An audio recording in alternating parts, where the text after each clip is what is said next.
Hey, this is Dave DeCamp from antiwar.com. This is anti-war news for Friday, May 16th, 2025.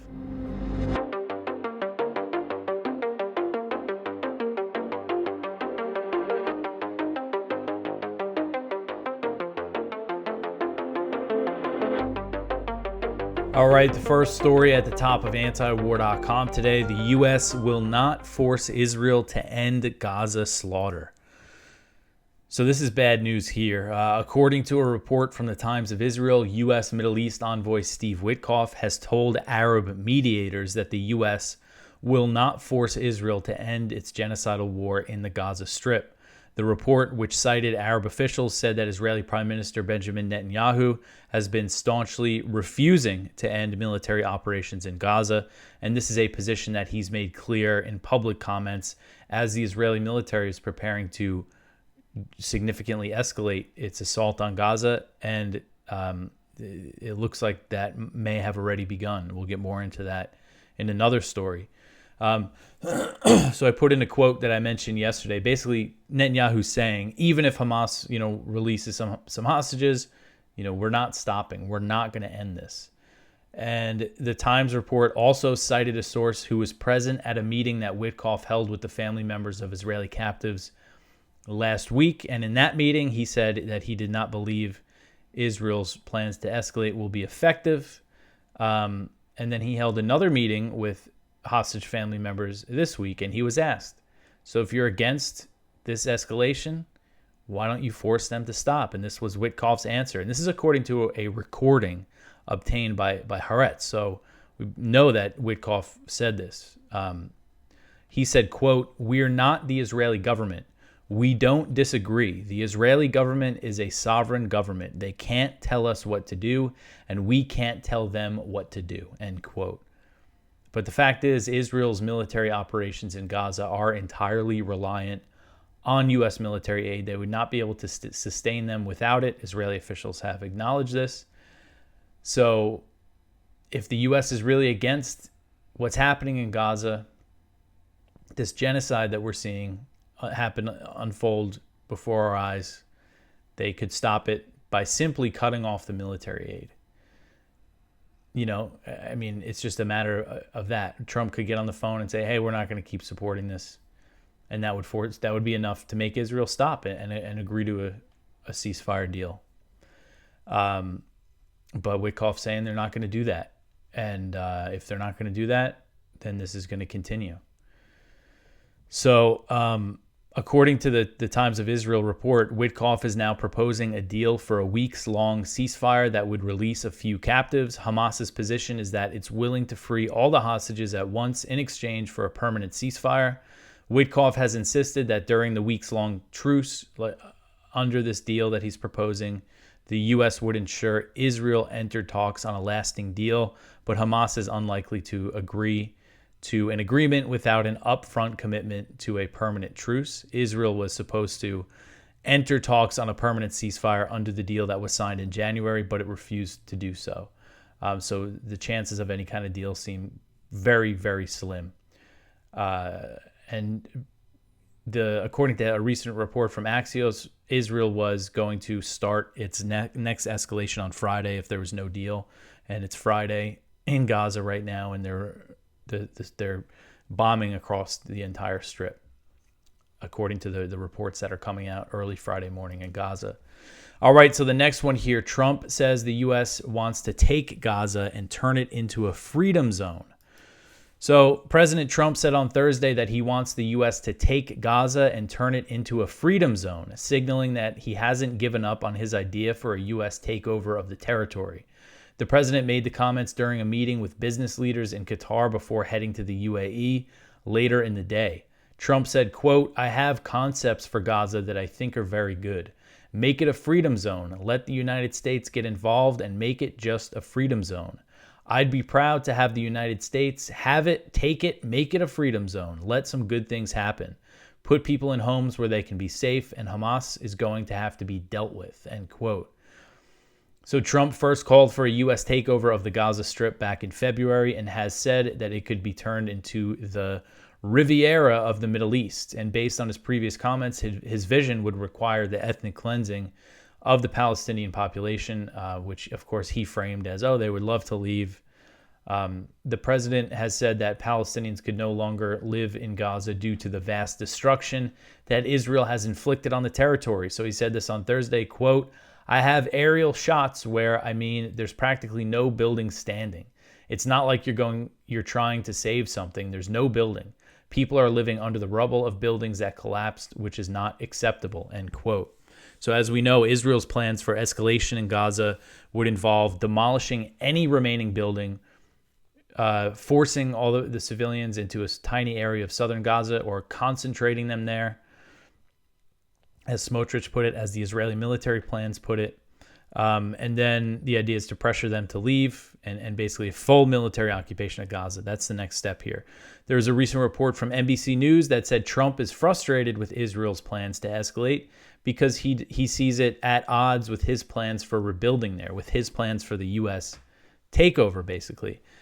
And Netanyahu appears to be taking the idea of a U.S. takeover of Gaza seriously. According to Israeli media, he recently told a Knesset committee that the ethnic cleansing of Gaza was inevitable, but that he was not discussing the idea of Jewish settlements at the moment because the U.S. wants to take the territory. And as I mentioned when I covered this the other day, Limor San Har Melech, an Israeli MK and member of the Jewish Power Party, he said in response, American Jews could move to Gaza. That would kill two birds with one stone. So this idea that, sounded so absurd when Trump first floated it in February, and it still sounds absurd, but it seems like he's not dropping it, and Netanyahu appears to be taking it very seriously. So it's just complete insanity. And I think Trump's lesson from the Middle East, there's all these reports that he's, might announce a ceasefire deal. Even some reports about him recognizing a Palestinian state, which were misrepresented. That wasn't even what the original report said, but that spread, all these people expecting Trump to do something like that. But what I think he learned as he visited these Gulf Arab countries and as Israel is just slaughtering Palestinians, ramping up attacks, is he learned, he could still make big deals, do great business with the Gulf Arab states and while helping Israel just completely destroy Gaza. I think that's probably the lesson he's taken away. They could keep doing what they're doing in Gaza. I'm making all these deals with Qatar, the UAE, and Saudi Arabia. All right, so the next one here, Israeli strikes kill over 100 Palestinians in Gaza. So at least 143 Palestinians were killed by Israeli attacks in Gaza on Thursday, and this was reported by Al Jazeera, as the Israeli military has intensified its strikes on the besieged territory amid President Trump's visit to the region. So 143, and I believe this is the deadliest day. Thursday was the deadliest day in Gaza since March 18th, the day that they restarted the really heavy bombing campaign, completely broke the ceasefire. That day they killed like 400 Palestinians. Just a horrific slaughter, and at least 16 more have been killed early Friday morning Gaza time as Israel continues to ramp up its attacks, suggesting that the Israeli military has started the next phase of its genocidal war. Health officials told Al Jazeera that at least 61 were killed in a barrage of attacks on the southern city of Khan Yunis. Heavy Israeli strikes were also reported in Jabalia, northern Gaza, for the second day. According to the Palestinian news agency Wafa, at least 15 Palestinians, including 11 children and one woman, were killed by the strikes on Jabalia. Photos and videos from Gaza on Thursday show many children among the casualties, and it was really rough. It's always rough, but it was a particularly bad day. Looking through the pictures and the videos from the news agencies that we can see through our account that we have with Reuters, you see this picture here, two men carrying two dead children in shrouds. Wafa also reported that among those killed in Khan Yunis was a journalist named Ahmad al-Halou. So based on previous reports, their last report about a journalist who was killed, this brings the total number of Palestinian journalists killed in Gaza since October 2023 to 213. Gaza's health ministry said Thursday that the European hospital in Khan Yunis was out of service due to a recent Israeli attack, which targeted the outside of the facility with bunker-busting bombs. So that hospital is out of service. And then Israel also attacked the Al-Awda hospital in Jabalia and the Indonesian hospital in Khan Yunis in attacks on Thursday. So it's just relentless. And I also saw reports and pictures of Israeli, armored vehicles and tanks, like all lined up at the border. Like, there's going to be a really big push on the ground, as well as the aerial attacks and the shelling and everything. All right, the next one here, the UN rejects U.S. and Israeli-backed aid plan for Gaza. So the UN on Thursday rejected a U.S. and Israeli-backed Gaza aid plan, which has been condemned as a transparent effort to use aid to force Palestinians into a small area of southern Gaza.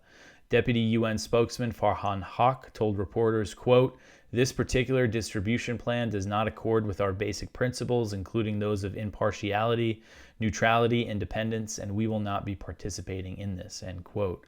Hawk's comments came a day after a new U.S.-backed organization, the Gaza Humanitarian Foundation, or GHF, announced that it would begin distributing aid in Gaza by the end of May and said that it had Israeli permission. UN agencies and other aid organizations say that they have thousands of trucks ready to enter Gaza to bring relief to the starving Palestinian population. They're at the border ready to go, but the U.S. and Israel have devised this new scheme for aid over allegations that Hamas has diverted previous shipments, which the Palestinian group has denied. The GHF plan would help facilitate Israel's goal for its planned escalations in Gaza, which include concentrating the entire civilian population south of the Morag corridor, a strip of land that separates the southern Gaza cities of Rafah and Khan Yunis. According to Israeli media, the plan is to establish 4 aid distribution sites south of the Morag corridor, meaning that Palestinians would be forced to travel to the area to starve. BBC reported on Thursday that an additional aid distribution site might be established near the Netzarim corridor, which separates northern Gaza from the rest of the strip. According to Axios, the GHF has asked Israel to identify areas for aid distribution sites in northern Gaza within 30 days. So they're asking them to come back with potential locations in northern Gaza within 30 days. By that time, I mean, what's happening in Gaza right now, I mean, it's just, this is just, I mean, this whole thing, they're just playing games here with this whole aid scheme. Again, they have trucks ready to go and people are starving and children are dying now. And it's just going to get worse as, there's warnings that, we're talking mass starvation, mass famine within just the next couple weeks if things don't change. And this foundation is saying, we're going to start distributing some aid, by the end of the month in just these areas in the south, and that they're asking, for Israel to think of some other additional places where they can make these distribution sites. So it's just it's not a plan to bring real relief to the Palestinian civilians. It's a plan to facilitate the ethnic cleansing, the corralling them all into this small area in southern Gaza. Anyway, so we saw comments from Secretary of State Marco Rubio on Thursday saying that he was concerned about the humanitarian situation in Gaza and said that the U.S. was open to alternatives to the GHF plan. He said, quote, "I hear criticisms of that plan. We are open to an alternative if someone has a better one. We are all for the aid we can get without Hamas being able to steal it from the people," end quote. And according to Axios reporter Barak Ravid, Rubio expressed concern about the humanitarian situation in a call with Netanyahu. But this comment was absent from the State Department readout of the call. I mean, I don't think that the U.S. is putting any real pressure on them. This feels like deja vu. I mean, what was the Biden administration saying the whole time? We're so concerned. We have all these concerns, but were they really doing anything to get Israel to stop? No. It just really, they're just shaping this narrative that making it seem like they're not just completely supporting the starvation of the civilians there when they clearly are. Because, like I said, they could stop this any day with a phone call. Trump could call Netanyahu and say, enough, let it in, or no military aid, no maintenance of your planes. We're going to pull the air defenses out. But every day he doesn't do that. He's helping these crimes being committed. All right, so the next one here, Israel to use facial recognition to screen Palestinians needing aid. This article is from The Cradle. More about this aid scheme that they have here. The Israeli cabinet has approved the plan imposing new restrictions on the distribution of humanitarian aid and food supplies in Gaza, including mandatory facial recognition. Palestinians would be coming to these places registered and screened through facial recognition technology, and they'd pick up parcels for their family. Israel says the plan aims to prevent Hamas from accessing humanitarian aid. This is based on a report from NPR, and the journalist cited an Israeli official. So this is according to an Israeli official that the plan is actually part of a bigger strategy to get Palestinian civilians to move en masse to a smaller, more consolidated area of Gaza so that the military can expand the territory that it's taking over in Gaza. So there you go. What I've been saying, it's clear, very clear that this has been the plan. And here you have it from an Israeli official. It's not about bringing any kind of relief. All right, so the next one here, Yemen's Houthis fire missile at Israel. So Yemen's Houthis, officially known as Ansar Allah, announced on Thursday a missile attack against Israel as the Yemeni group has continued its attacks in support of the Palestinians in Gaza after reaching a ceasefire with the U.S. Houthi military spokesman Yahya Saree said the attack targeted Israel's Ben Gurion airport, which was struck by a Yemeni missile earlier this month. Thursday's attack was intercepted by Israeli air defenses, according to the Israeli military. Israeli media reported that debris from either the missile or the interceptor landed in a Jewish settlement in the Israeli-occupied West Bank. No injuries were reported, but the attack set off sirens across central Israel. Saree said, quote, "The missile has successfully achieved its objective, causing millions of occupying Zionists to flee to shelters and halting airport operations for nearly an hour," end quote. So the latest Yemeni attack on Israel comes nearly a week and a half after President Trump announced a surprise ceasefire deal with the Houthis. He framed this truce as a U.S. victory, when in reality the U.S. just gave up on trying to stop them from targeting Israel. Israel was reportedly caught off guard by the U.S.-Yemen truce. The Trump administration launched its bombing campaign in Yemen on March 15th, and according to the U.S. military, conducted over 1,000 strikes. And the bombing campaign had a devastating impact on civilians, killing more than 200. All right, so the next one here, one killed as Israel launches attacks on southern Lebanon. This one is from Jason Ditz. So Israel continued its attacks against various sites in southern Lebanon on Thursday, with at least 4 different airstrikes being reported overall. One person has been confirmed killed, according to the Lebanon Health Ministry. The fatal strike was against a bulldozer traveling on the road between Yamor and Arnoun, villages in the south. The area is, like most of southern Lebanon, agriculture heavy, and a lot of bulldozers are being used to clear the land damaged by Israel's invasion last year. It's not clear what this bulldozer was doing, but this is what Israel targeted. And there's other strikes, in other parts of southern Lebanon. And these, the Israeli bombing campaign in southern Lebanon is just getting no attention. I don't even notice it until Jason usually sends me stories and suggests that he writes them up. And, it's when I learn about it. It's like in all the sites I check, all the media I read, I don't see anything about it. You really got to dig for it. But it just goes on just about every day. We see fresh Israeli strikes. All right, so the next one here, Russia and Ukraine to hold Istanbul talks on Friday. So Russian and Ukrainian delegations are set to hold negotiations in Istanbul on Friday, which will mark the first direct talks between Russia and Ukraine since 2022. Vladimir Medinsky, an aide to Russian President Vladimir Putin, will lead the Russian side, and Ukrainian Defense Minister Rustem Umerov will head the Ukrainian delegation. So, as I mentioned yesterday, I thought the talks were going to start on Thursday, but it looks like they didn't. Now everything's saying Friday's the day. Zelensky had been calling for Putin to travel to Istanbul, but said on Thursday that Ukraine would still participate in the lower-level talks, and he made the comments after meeting with Erdogan in Turkey on Thursday. So he arrived in Turkey on Thursday. So this is what Zelensky said, quote, "Despite the rather low level of the Russian delegation, out of respect for President Trump, for the high-level Turkish delegation and President Erdogan, and wishing to attempt at least the first steps toward de-escalation and an end to the war, I decided to send our delegation to Istanbul, though not in full," end quote. So it looks like Marco Rubio is going to be there on Friday, and there's going to be talks between Ukraine, Russia, and Turkey, like a trilateral setting.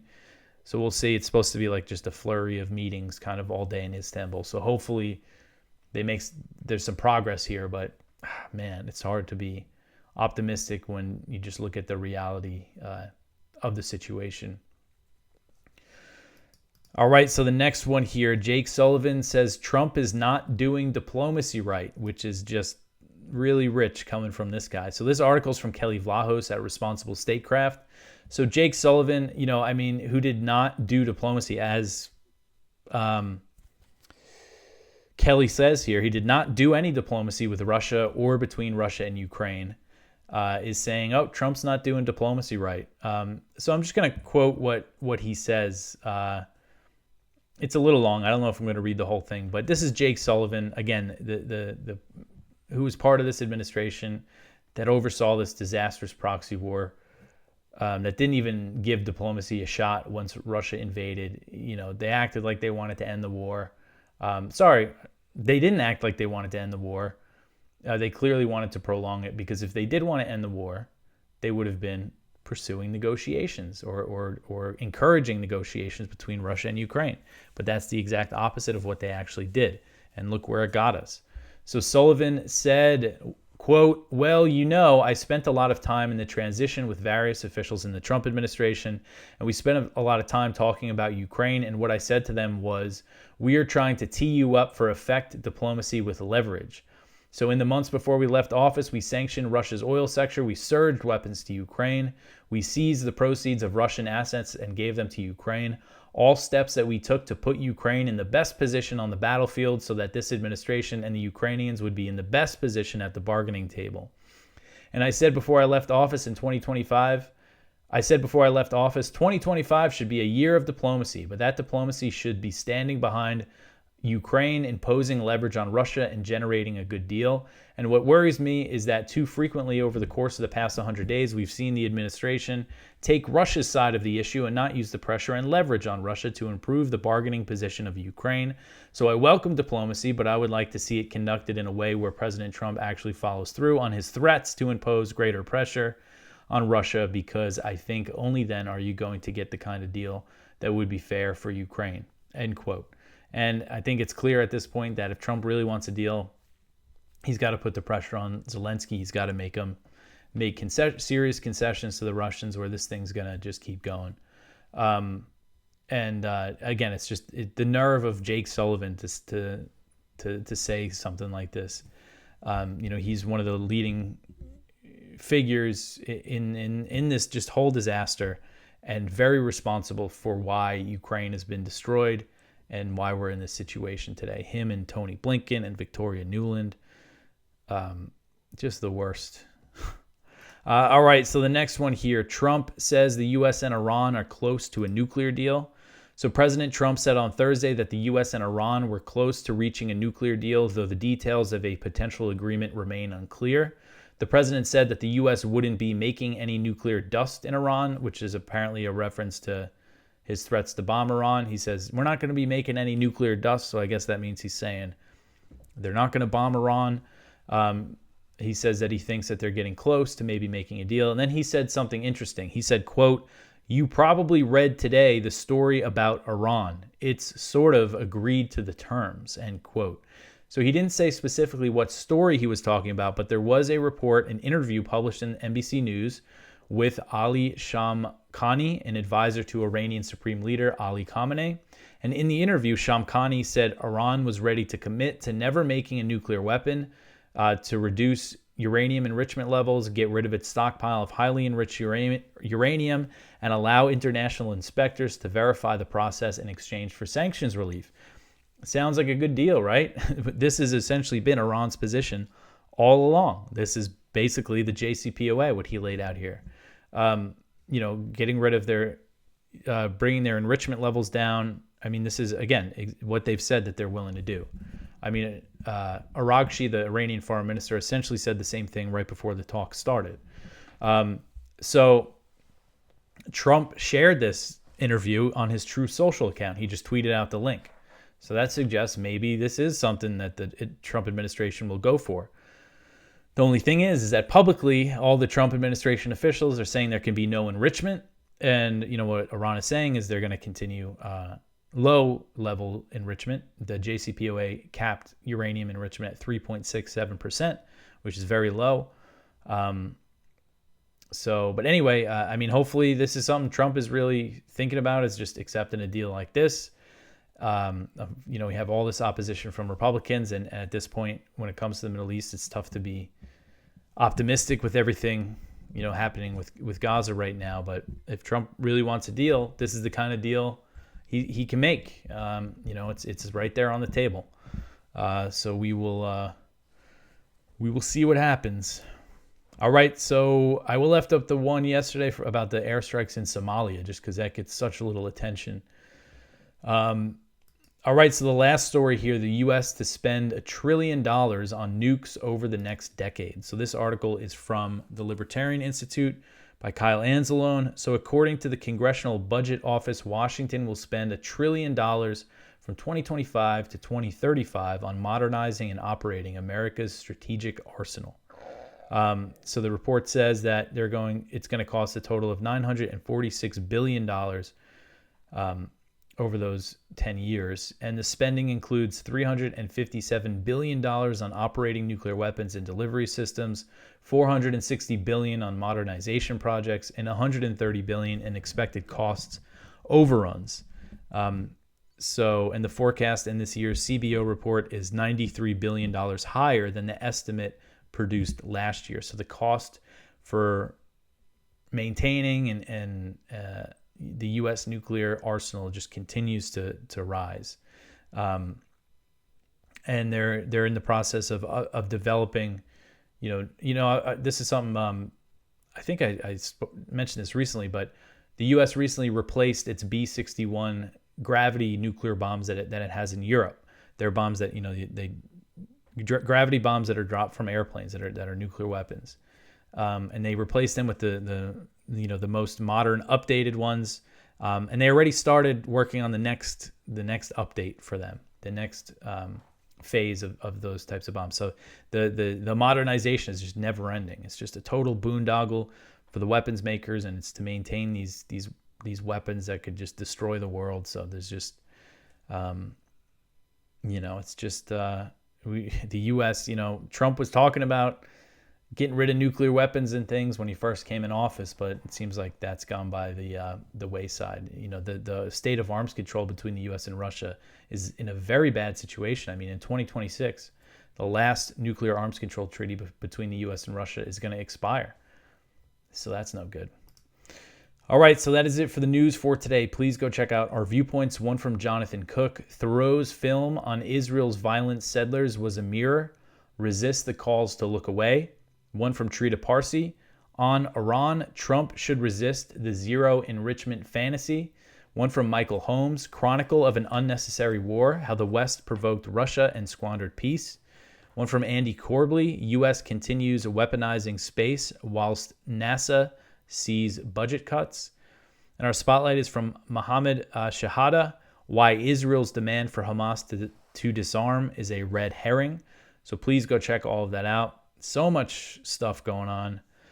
And the one thing about this Trump administration, obviously there's a lot of reason to be pessimistic with especially what's happening in Gaza, but you never know. It's been really hard to predict what's going to happen next. So, hopefully I'm wrong in my assessment that the situation in Gaza looks like it's just going to go into full-blown, ethnic cleansing and genocide and destruction to a level that we haven't even seen yet. Maybe, I don't know. But anyway, sorry to end the show on such a low note, but I hope everybody has a good weekend. You could always support this show by liking, subscribing, commenting, sharing it on social media, and things like that. I will be back in a few days. Thanks for listening.